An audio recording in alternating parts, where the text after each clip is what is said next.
Hello, and welcome to Industry Elites. On this podcast, Industry Elites' very own Natalie and Vicki are going to be interviewing business owners and individuals who have made their mark in their respective industries.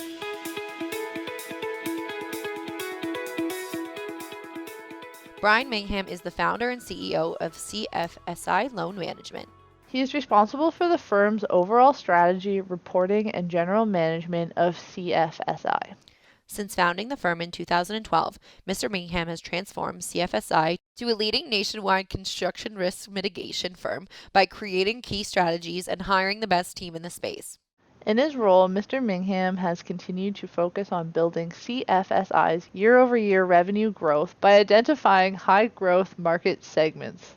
Mr. Mingham is a high-energy, results-oriented executive with proven experience in all aspects of startups and growth initiatives to create viable businesses.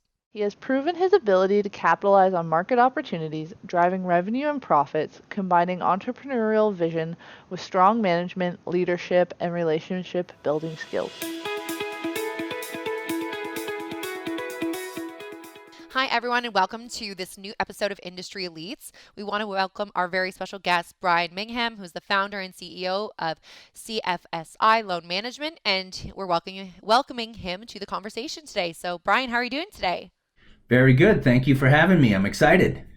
Awesome stuff. We're excited to have you on as well. So, we chatted about a bit about it before, but we always want to really just touch base with everybody we have on the podcast and see how they've been doing. I know 2020 brought a lot of different things to the table that we didn't think could ever be possible. So how was that time? How was 2020 for you? 2020 started off as such a great year. January and February, everything was nice and humming along. A little bit of news about a virus in China, and never thought it would reach here. Then it came here, we started getting shut down. CFSI is in the construction business. You know, it hurt the construction business pretty good to start with, and then it started impacting our employees. It's a challenging year that we all learned from. Luckily, our employees stayed safe. We learned a lot. We never thought we could go remote. And, here we are in January of 21, and we're still remote. Have you found that COVID has kind of affected your work-life balance with being remote, or are you one of those people that can just, this is work, this is home, and make that divide very easily? Not for me. As an entrepreneur and a business owner, the buck stops with you. And when it did hit, right, we had customers that really felt it and it impacted their business. So we had to find ways to generate revenue to keep all of our people employed. So, you never pause as an entrepreneur, I don't think. I mean, when things are humming along, you're planning for the days that they're not. And when they're not, you're working extra hard to make sure you get back to where you were. I'm up at 5 o'clock reading and shutting off my computer at 7:30 or 8. So I work half days, as I tell people. It's just either the first half of the day or the second half of the day. That's definitely something that I think a lot of people have been struggling with, I find. And obviously yourself, like you said, you're an entrepreneur, and you are the founder and the CEO. So that's a lot of pressure that one person, I'm assuming, would have, especially in something like this. And like you said, you're planning for things, but you never essentially would have thought, I think, that this is a type of plan that you would have had to put into action. Did you find that like there was a lot of transition in that sense, or did you guys have a lot of things already set up that made that transition just like a tiny bit easier? Yes, our management team here is top notch. So as things really started to develop, we made plans early. Because we're in Colorado, we do have snow days. We have plans for emergency, right? Blizzards, it happens. The world doesn't stop when we get snowed in. So all of our employees had access remotely through VPN. And the ability to work from home.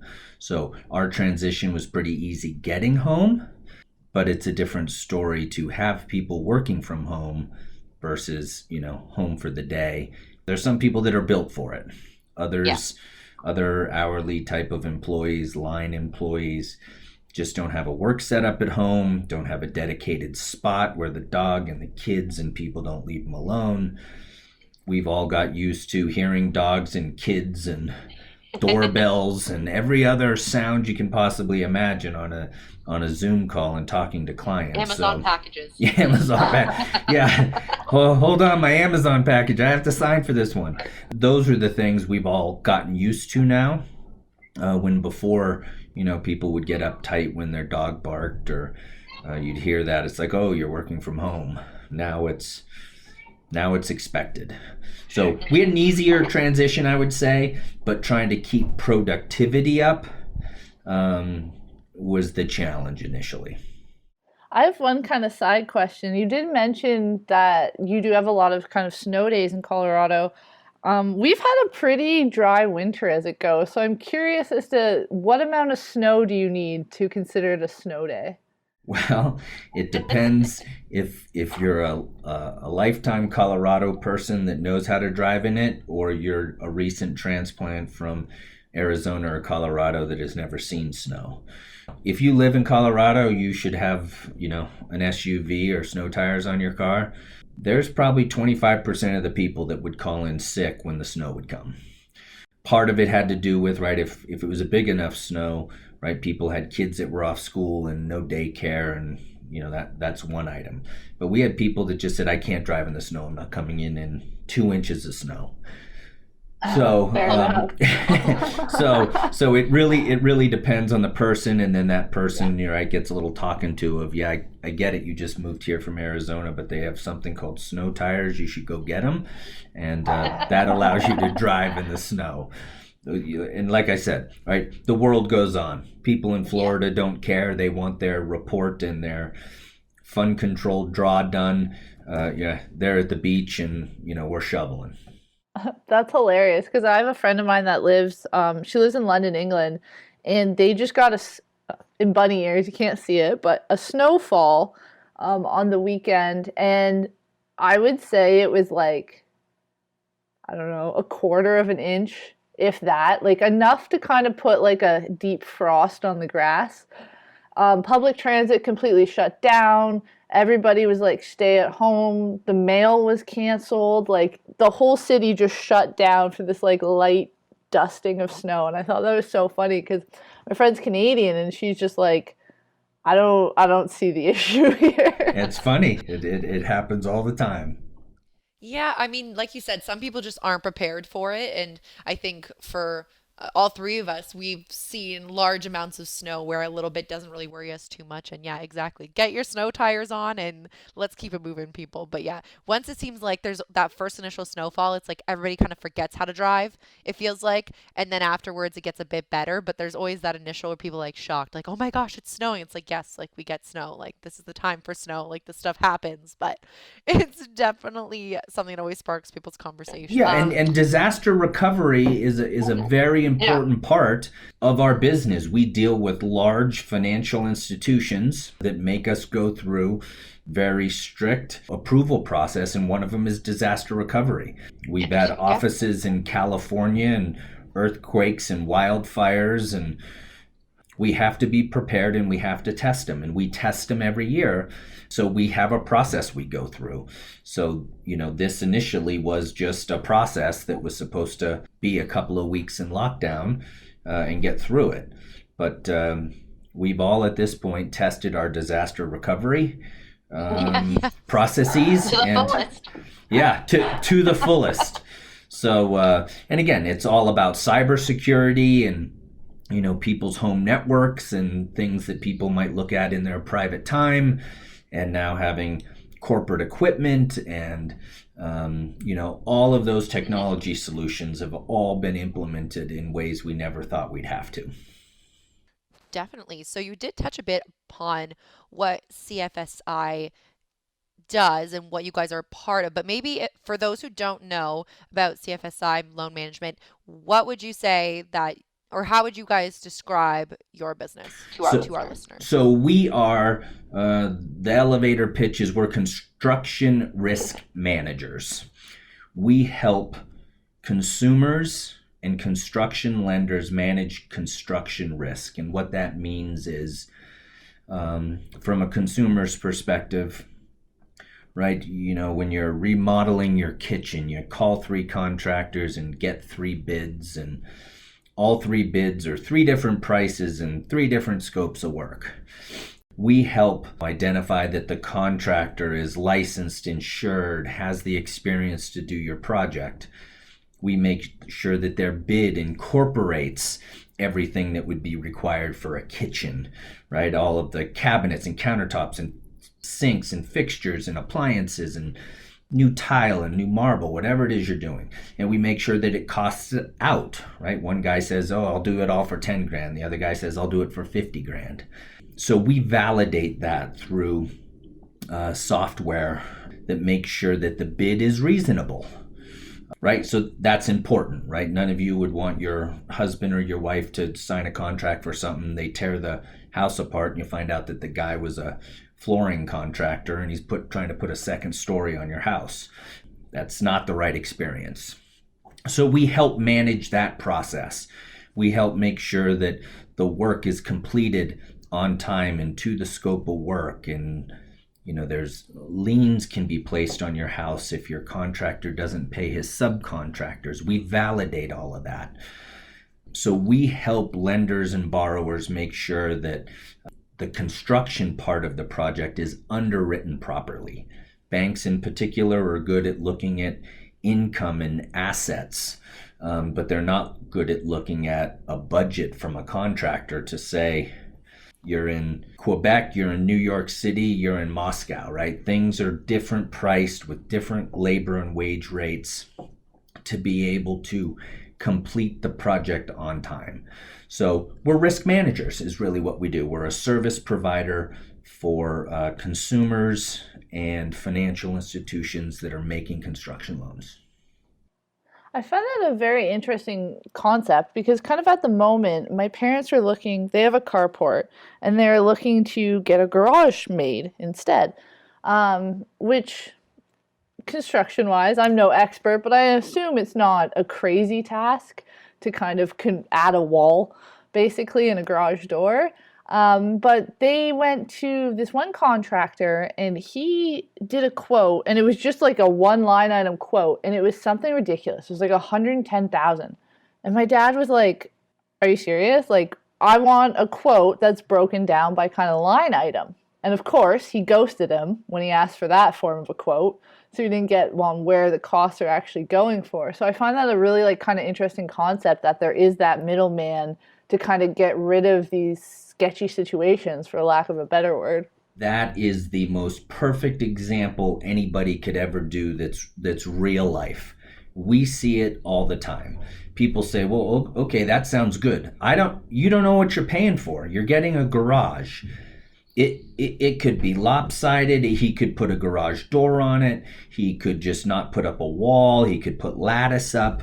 And he says, you sign the contract, here you go. Line by line, term you used, we use every day. It's very specific. There's permitting, there's roofing, there's lumber, there's shear walls, there's concrete, there's garage doors, there's garage door openings, there's electrical, there's plumbing. All those things go into it that you need to know, right? I mean, what am I getting for 110 grand? So that's the perfect guy that you walk away from, because then he asks, okay, I'm going to need 50% up front to get started. And people every day give 50% up front. That guy's phone number gets turned off. And, to your point, he was the only guy that, called my dad back. And so I gave the guy 50 grand. He said he'd be back in 2 weeks, and now his phone doesn't work, and he wasn't even listed on the city's website, and he's not really a contractor, and your dad's out 50 grand. Happens every single day. And then your mother will punch him in the face and say, can't believe you lost 50 grand. And then you got to start all over. I feel like that would be the least amount of things she would do. Yeah, no, it's interesting because I know so that was obviously happened to my parents. Well, they didn't lose money, but the getting ghosted by the contractor was a real thing. But it's funny because this is not the first time I've heard of this kind of situation. I've heard of lots of people, they find general contractors online or a Kijiji ad or Craigslist, something like that. Exactly, same deal. They do a half deposit, they do half the work or some weird, sketchy job, and then you never hear from them again. And it's just kind of funny how it's so common, but it happens so much. Like, it's almost kind of comical. And with a consumer, we're all programmed to find a good deal and the cheapest price. It's just, it's part of what we do. You go online and you shop for shoes or you shop for clothes, and it's this, oh, it's the same thing. He's just going to build a garage, or so this guy's 50 grand cheaper. I'm going that way. But we never check out the contractor. We don't know if he's even done it. So the low bid isn't the good bid. You have to do research. But in 99% of the time, right, you're a two working family trying to support your household. You get a task, you accomplish the task, you hire the guy, and he does half the work. And when you tear out half of your kitchen and they don't come back, your wife is yelling at you. She's going to kill you that the house is torn up. It's, it's a marriage ender. So that's where we help consumers. And from the bank's perspective, if a bank lent you the money, the same thing would happen. Is I lent you $50,000 to do your kitchen. You spent the $50,000 already. The kitchen's torn out and you need another $50,000 to finish it. Well, where's the money coming from? I don't know. I don't have any savings. I can't finish it. You stop paying, you move out, you don't have a kitchen. The lender takes a house back that doesn't have a kitchen. You end up with a foreclosure on your record. There's all kinds of bad things that happen from the bank's perspective if they lent you the money to fix it and it wasn't enough money to fix it. So there are real challenges with construction lending, and that's why a lot of people don't like it. But that's where we step in. We help people evaluate and tell you that that's a $100,000 kitchen you want. Well, that's too much. All right, well, don't do such a big kitchen. Don't do marble and don't do gold fixtures, right? Do stainless steel and something else. But when you get into it, the real cost is something different. And we use estimating software like an RS Means or a Marshall and Swift. They're industry standard insurance type of thing. So it's updated, semi-annually. They're very good estimating softwares. So you can feel confident, that the pricing you're getting for these things, are good. It kind of sounds like you guys are acting as the financial therapists at a certain point, because at some times when people think they have issues, they're maybe not wanting to go to the point of therapy, but for the most part, they probably need that therapist to be able to be like, well, this is the way you should be doing things. But I'm actually kind of curious, based on we're all looking for a deal, we're all kind of looking at saving a few bucks if we can.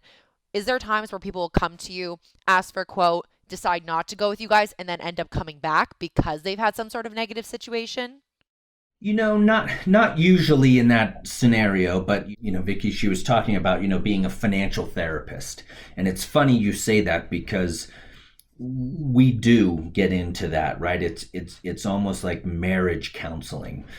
When the contractor and the borrower get into a dispute, right? It's our job to get the project over the finish line for both of them. So that therapy comes in when the contractor says, they're being mean, they're unrealistic, I did the work, there's a scratch on the wall and they want me to paint the whole house over. They want me to take down the drywall and put up new stuff, right?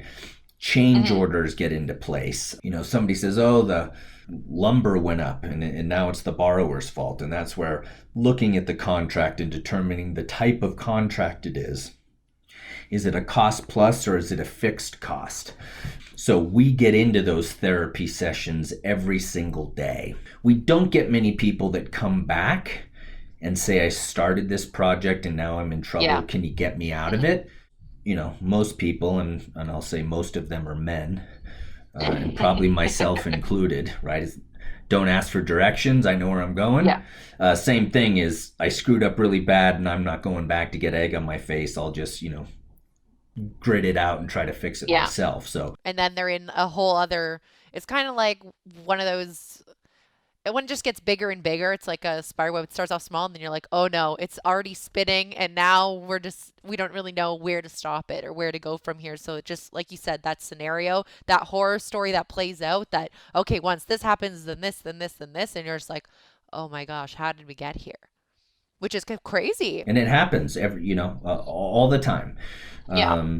But that's where you lean on people like us to help you work that out, because we work with contractors every day, and we call them out and say, you're wrong. This is an industry standard. You're going to do it this way, or you're not getting paid. We will not allow the money to be done. And so, they know it, because our job is risk, right? We're mitigating risk. We don't let you take a 40% draw up front and say that that's okay. Again, people make a business decision every day. We tell people it's not industry standard. You can give them a deposit, sure. It's not industry standard. Don't pay them. Oh, but it's my brother's best friend. We recommend you don't do it. They do it anyway. Some people just can't do much at that point. Yeah, you can't do much. You can't fix stupid. Duct tape, and 2x4 help, but that's about it. Yeah. So we're kind of interested to hear a bit of the background on how you started this. So a lot of times what we hear from entrepreneurs is that they saw a gap based on their experiences or someone else's experience within the type of industry that they entered that really geared them to want to evolve in that industry. So is that a similar experience you had, or was your experience starting out as an entrepreneur a bit different? Yeah, mine started out a little different. My background was always in mortgage lending. And when I was in mortgage lending with large originators, there was a company that had a similar business model in the late 90s that I had worked with, and I thought it was an interesting concept. And as I went through my career, it just was in the back of my head. And the mortgage turmoil and the financial crisis of 2008, left me without a job in the mortgage business. So I started a couple of different real estate related default service companies. And one of the companies I had started was this loan management company, which is the opposite of default, right? Cleaning out foreclosed houses is on the bad end, and construction is when the market comes back. So when I started this was going to be my way to get out of the default services business. So it's a very, very niche-y, very few companies in the space that do residential, commercial, multifamily.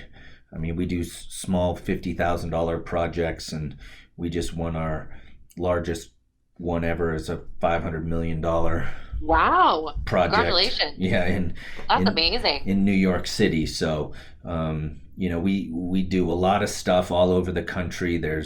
And we are a national provider of services. So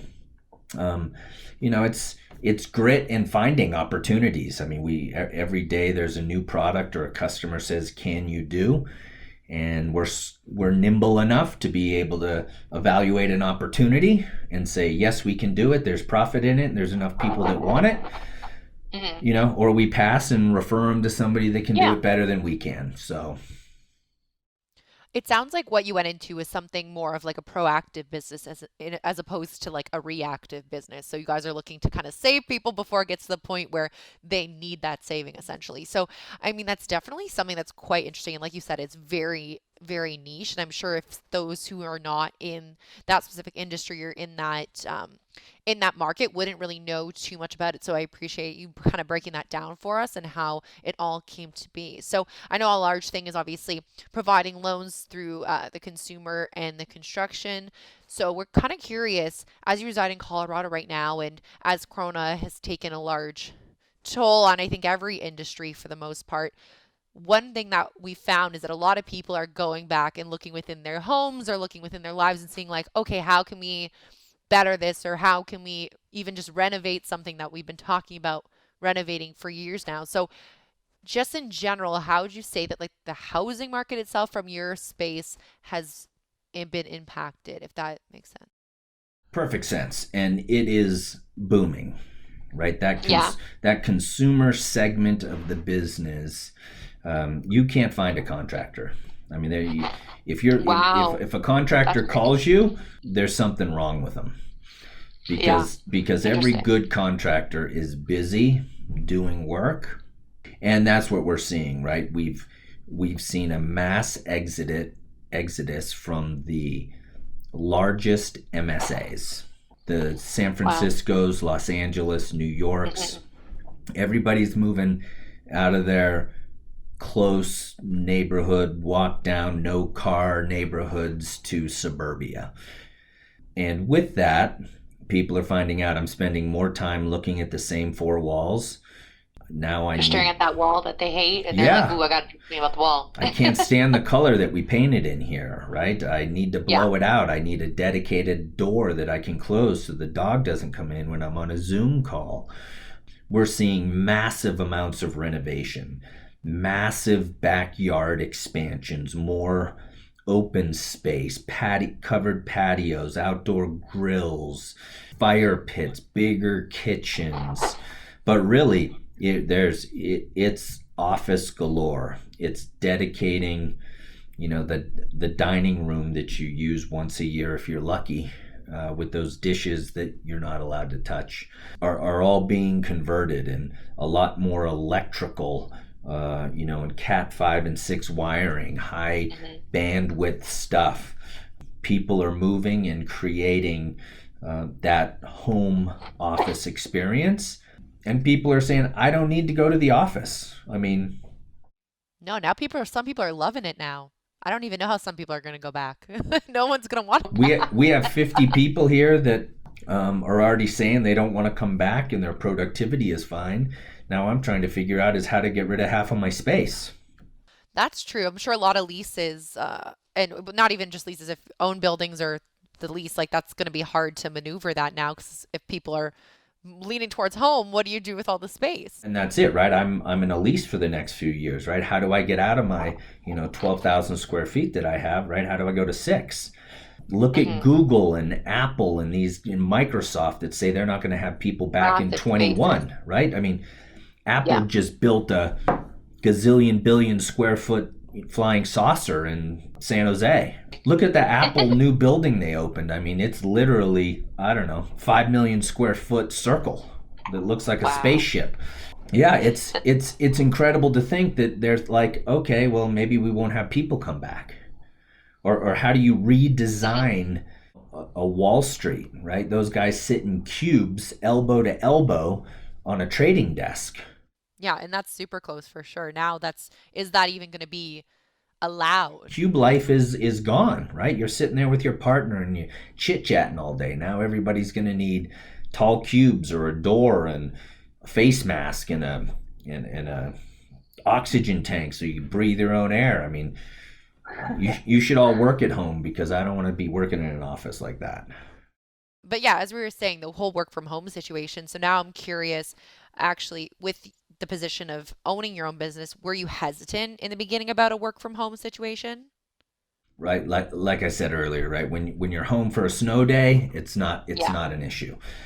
But we can't control what people do during the day, and we've had to make some modifications and some technology things that prevent people from opening up certain types of websites and things of that nature on our servers and things of that nature. Like I said, people do what they want on their personal time, but when you're on corporate equipment trying to get things done, and there's two types of people: those that wake up at 7 in the morning and start working right away, and right, those that don't clock in on time and they're working extra hours and they're overworking when they shouldn't be. And then you have the other ones that are going to the gym and open a file and make it look like they're working and out goofing off and making breakfast and taking their kids to school and whatever else they do. So, Yeah, that's hard to know because I'm sure it's a lot of trust as the employer having a bunch of employees under you and really having to navigate the situation because I'm sure you don't want to.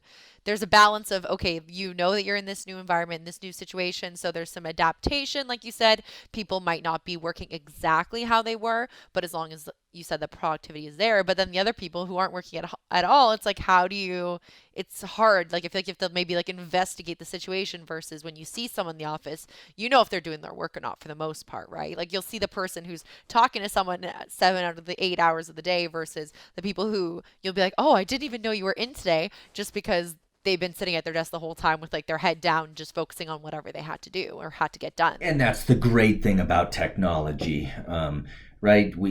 Our phone system is Ring Central, right? Ring Central gives us every report we want to know. We can see who's on the phone, how long they've been on, who they're talking to, whether it's internal or external, how many times a day the person called their mother, their brother, their wife, how long they chatted on the phone, right? So we have all the data.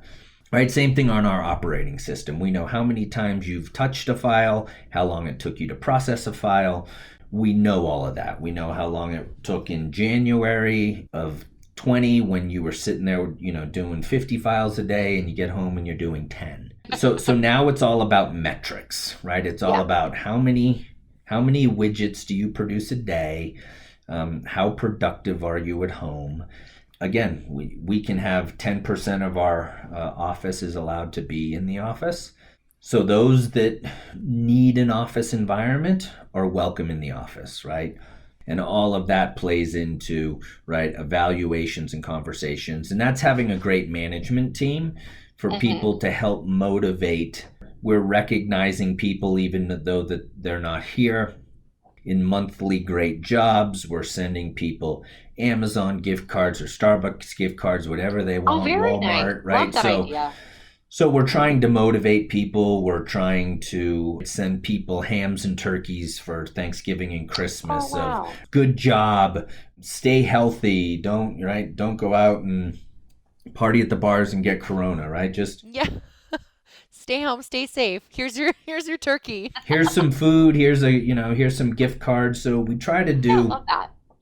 little things. It's not the same of, we used to always have birthday celebrations, and every month they'd come in and we'd have cakes and cupcakes and everybody would sing, and there'd be potluck Thursday where people would, bring in whatever things they were, and people would have little potlucks. And now even when people come back, we're probably not going to be able to do it for.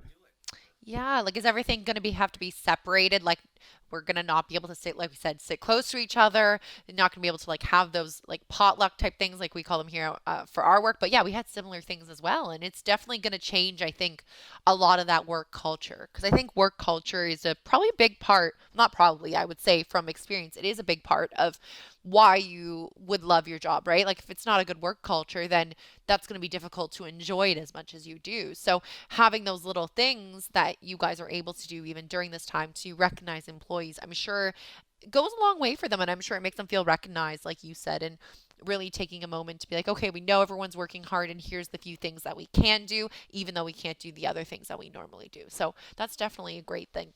Yeah, no, absolutely. You spend 8 or 9 hours at work with people, right? You don't get to spend that much time with your kids and your spouses. I mean, you wake up a couple hours before work and you go to bed and come home for 3 or 4 or 5 hours when you're in bed. So you're spending more time with these people. So, and again, you miss the gossip, you miss the water cooler talk, you miss the bachelorette conversation, right? You miss all oh, did you see? And that's the thing that people miss. They're missing that get away from my husband, my wife, my kids, whatever it is, my significant other, and no travel, right? I mean, I travel 100,000 miles a year. That's not happening. No customer visits, no conferences, and again, it takes an adjustment for road warriors, right? I'm comfortable in a hotel. I get emails from, the Marriott in Weston, and every year it's like, do you want to buy our bed? And I tell my wife, I'm like, can we just wallpaper our bedroom and get the Weston bed so I feel like home? Because I spend 120 nights a year in a hotel, right? Third of my life is in a hotel. I'm like, I feel comfortable there. So we all have, our little isms that we have that we've had to get used to. Yeah.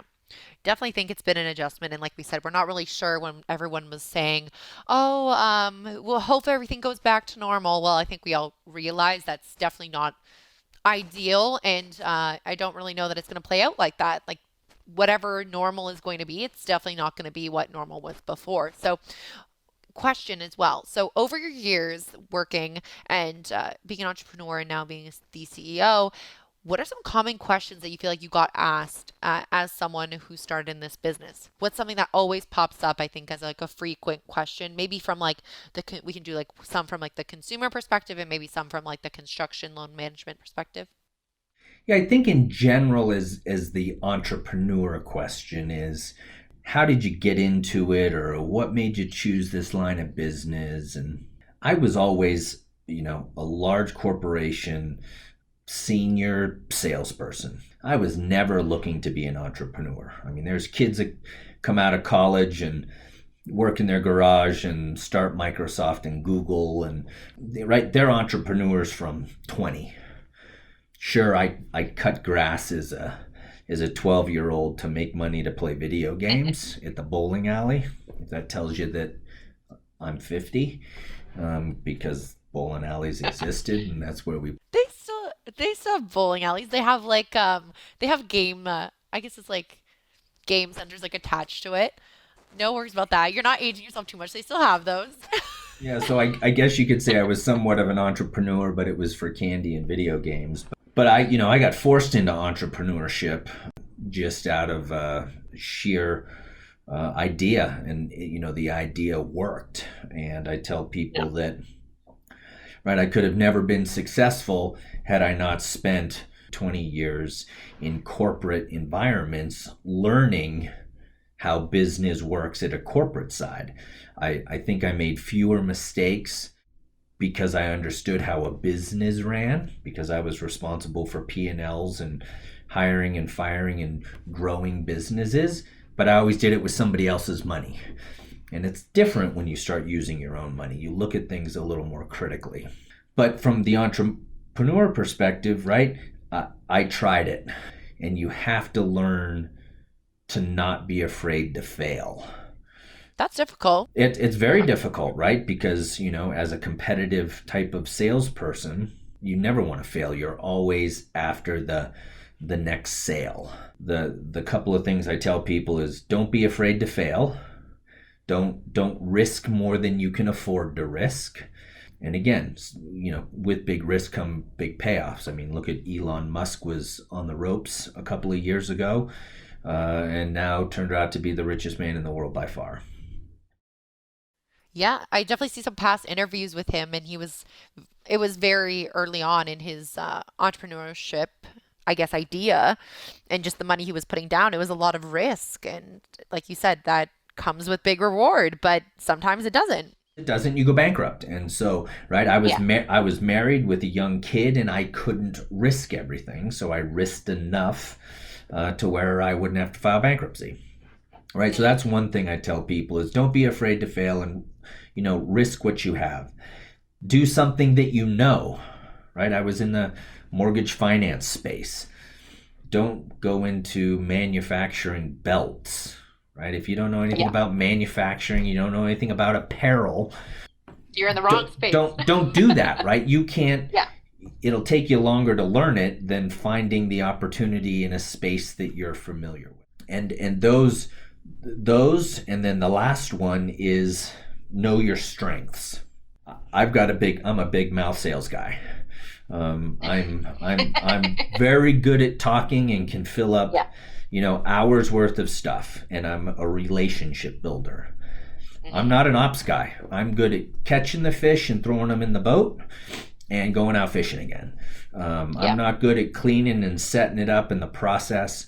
So I hired very good operators when I started. These guys know operations, but they weren't good fishermen. Man, they were the best at what they did. And so know that. If I had to sit here and bring in the business and process it, I would have screwed it up. It seems like a lot of areas that you would have had to learn about as opposed to just having people with that knowledge kind of intertwined in your team. Like it feels like you'd have to learn like how many people's jobs, and that I'm sure would have taken a larger amount of time, and you wouldn't have been able to be as successful in the time frame that you were. You are exactly right. So we always say around here, right? Stay in your lane, stay in your swim lane. So you're good at this, you do that, be very good. Be cross-trained, right? Know enough about, right? I know enough about all of our business to talk to it and be dangerous. But I couldn't go in and write a report about something. I know what goes in it, but I couldn't do it. As the owner, I have to look globally at everything, right? So I'm I'm watching finance and HR and each of the business lines and watching sales. So when you start off in your garage, it's you, right? I've started all my businesses as me and an idea. And when it works, you hire people. If I went out and spent $1 billion to go buy a business, or $1 million or $100,000, you're buying somebody else's, you're buying a paycheck, is what my accountant told me. Don't go out and buy a paycheck. Save the money, the $1 million you want to pay for that $200,000 a year income, and spend $200,000 a year growing a business that you know. Again, it's a big risk. If people are making 50 or 100 grand, and to give up that paycheck is a big step. And I was forced into it. I would have never given up my paycheck. I was just gonna ask. I was like, would you have done it if you didn't need to do it? Would have never done it. Would have never thought about it. I had a nice, comfortable lifestyle, made plenty of money. But now I would never go back. I would never go back to do it again. I would start something else and make no money before I went back to making a paycheck for somebody else.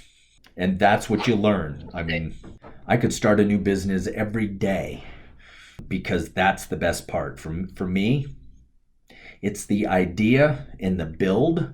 And once it's running, I get bored, right? I always have to be built. You like the excitement of everything coming together, in the sense of those trials and tribulations that got you to this point. You're like, okay, but now it's like there's a certain rush, I guess, with always wanting to be busy and always wanting to really keep going, that you're like, where can we kind of go next from here? You're like, I'm good at this, but like, I kind of want to see, I don't want to be comfortable. I feel like now, maybe because you're in the position in the beginning of, because your comfort was essentially taken away. I don't know if this really does correlate, but looking at this now, you're like, you realize how enjoyable it is to not be comfortable, if that makes sense. It does. And believe me, my wife would say, would you just stop doing that? Would you just slow down? I believe that. Would you slow down and look in the rearview mirror a little bit and sit on the beach with your feet up and do it? But you're never content. And I don't know if I have to be a billionaire or a millionaire or whatever the number is to say, relax, you don't have to do it anymore. But it's the chase and the excitement of the build. And I don't know that gets old. Well, it's definitely something I'm sure that keeps a lot of entrepreneurs going. And I'm sure from several conversations that you've had in your years of business, you've probably related with many of those individuals based on that sheer concept. So that's quite interesting. So I want to touch on the fact that in this time in quarantine now, how we spoke about, a lot of people are doing renovations. And then you also mentioned across the US, you found that those people who are living in those condo buildings or those townhomes or the areas that are not suburbia, they're moving to areas like suburbia, or they're buying that large piece of land and building their dream home. So even though quarantines allow us to like maybe reevaluate and everyone's trying to see, okay, where can we go from here? Do you feel like people are maybe overstretching it a bit, or would you say that everybody's making those smart decisions during this time? I think it's a combination of both. I think that with the low interest rate environment, the affordability of going bigger and building what you want is more attainable. Unfortunately, this pandemic has disproportionately impacted the lower segment of our society, with restaurants, servers, and house cleaners, and maids, and chefs, and cooks, and people especially in the US, all of that has been shut down. So that group traditionally weren't the people that lived in the major cities. They tended to live in the more affordable areas, not the Bostons, New Yorks, LA, San Franciscos. So I think that, those that could afford to do it are doing it, and it's, a very good move for them. Yeah. I just don't know that the folks that have lived in Manhattan for 20 years that, went down to Florida and, bought something in Miami, and there are city people and there are suburbia people. Yeah, like how that's a large transition because even with quarantine now, that's good for now, but eventually it's going to come to something different and they're going to move back? Yeah, That's they're going interesting. back. They're going back for sure. I don't see that the city is dead like people are talking about. Yeah. I think that people are going to have second homes wherever these are. A lot of people are moving to those second home type of communities and really doing it up, and then keeping their Manhattan apartments and just saying, I'll be back in a year or two, because it's a lifestyle. And so I think people are trying to figure out that lifestyle balance. And do I have to travel the world and go to Europe and Chile, and you know what, maybe I'll just go to Miami and go fishing on my boat to stay away from people. Yeah, I mean, that's definitely fair. That's something that hopefully a lot of people are taking into consideration. I know a lot of people now, obviously, when it was like nicer weather, not particularly now in this season, but everything was anything that you could do outdoors. So the things that normally weren't packed during whatever season were now on like overflow and overdrive. So a lot of times, like how you're mentioning contractors, it was hard to get contractors in. I feel like a lot of things now, the outdoor spaces, a lot of people know that they can rack up the price of a lot of these amenities in the sense that people are going to be more inclined to get them now because of they're reevaluating, okay, if we can only be here, what are we comfortable with being here with? So we're talking about like the lists for, let's say, the contractors who do pools, installments, and all of that. Those have been like, I guess, waiting lists up until like this coming summer, just due to the overflow and the price hike. These people are making like astronomical amounts of money where other people are making like nothing. So it's just a crazy comparison in the sense of like, I guess, how things continue to be altered. But from that point, and we were talking about the homes in major cities, do you think at some point there's going to be such an influx of homes on the market and an influx of contractors comparison to now, how there's like nothing available and nobody available to do anything with it? I don't think so. The U.S. has been short housing, and affordable housing in particular, for years. And that's where the multifamily business has been just tearing up, because they were building as many apartment buildings as you possibly could, because people could live there affordably. But now, as people are moving out, builders, right, they don't have the same, you pull a permit to build 100 unit apartment building, that's one process. You build 100 units of housing, that's a much different development, right? Somebody wants a park, and somebody wants a firehouse, and somebody wants a school, and somebody wants widened roads, and versus the apartment that's on the corner of Main and First Street, it just goes up. The logistics that goes in, and the city councils and all the people that have their hands open, makes it very difficult. And then to build a $200,000 house for people that are just making an honest wage is next to impossible. The builders don't want to build it. There's not enough margin in it for it. So why do I want to build something where I'm going to make 10%, or I could build something I make 50%? People are buying, and here you go. So the only glut that could happen is on the back end of the forbearance for all the folks that couldn't pay their mortgage, which is really just taking advantage of those that have already been down and kicked, is to lose their house again and sell it to somebody else, or lose it in foreclosure.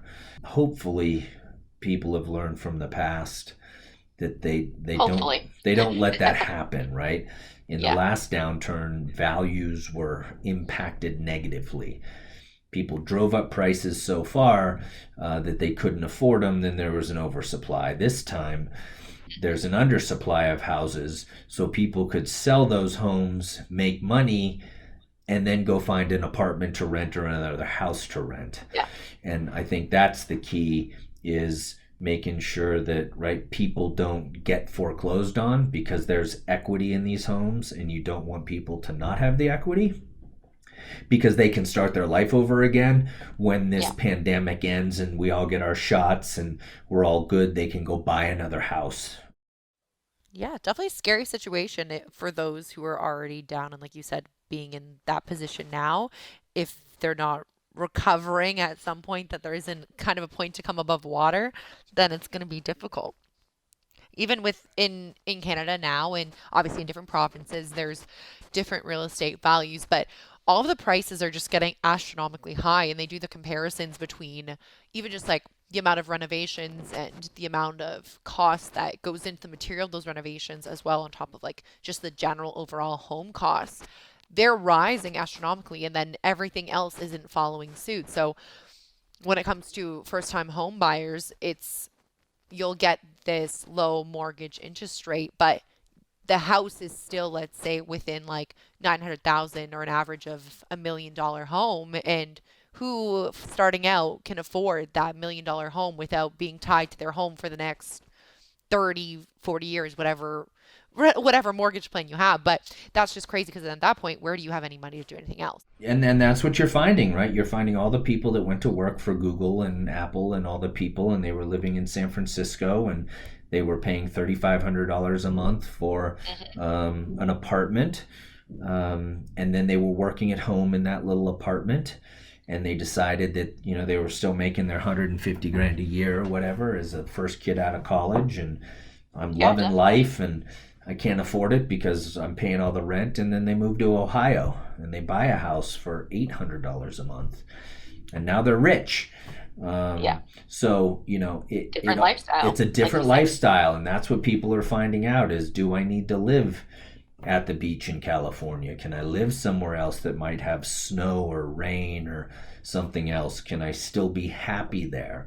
Are there outdoor activities that I can do? Can I hunt and fish and boat and ski or walk or whatever it is you like to do? We've all changed the way we look at things, and construction plays into that because people want things the way they want, and they're going to rehab it. So we're in a very good spot with a very good team, right? Supporting consumers and lenders in their quest to do it right. Because when you do it wrong, it's wrong. Yeah. There's no way around it. It's black and white. It's wrong. That's definitely a good way to leave that. So before we close out, for our listeners with this episode, Brian, is there any final things that you want to touch on before we go? No, I think, we've gone a lot of different directions and touched on a lot of things. I would say the main thing is if you're going to do, as a consumer, if you're going to do a construction project, verify your contractor, do a background check their Better Business Bureau, check their references, make sure the budget is complete, make sure it is what you want. If you want granite, specify you want granite. If you want new cabinets or types of appliances, be specific. And if you're getting money from a lender, realize that they may require you use a company like us. And we're there to protect you and protect them. Yeah, no, sorry. Just to pop in, that's interesting that they'll want that, which is, I guess, obviously an asset for sure, because they don't want, I'm sure, as many problems as just like the consumer wouldn't want any problems. Correct. And again, it's an extra fee, right? We don't do this just for the fun of it, right? So it costs an extra few grand to do it, but at the end of the day, you sleep at night knowing that everything is protected. You don't end up with liens at the end of the project. Your house is done. It's the way you wanted it, because you don't have the time or experience to do it. All you're looking at is the cheapest price, and don't go for the cheapest price. It's never the best option. Never a good option. Well, I think that's a great way to end it. So thank you so much for coming on the podcast with us today. Awesome. I thank you very much, Natalie and Vicki, and look forward to a successful and happy and healthy 2021.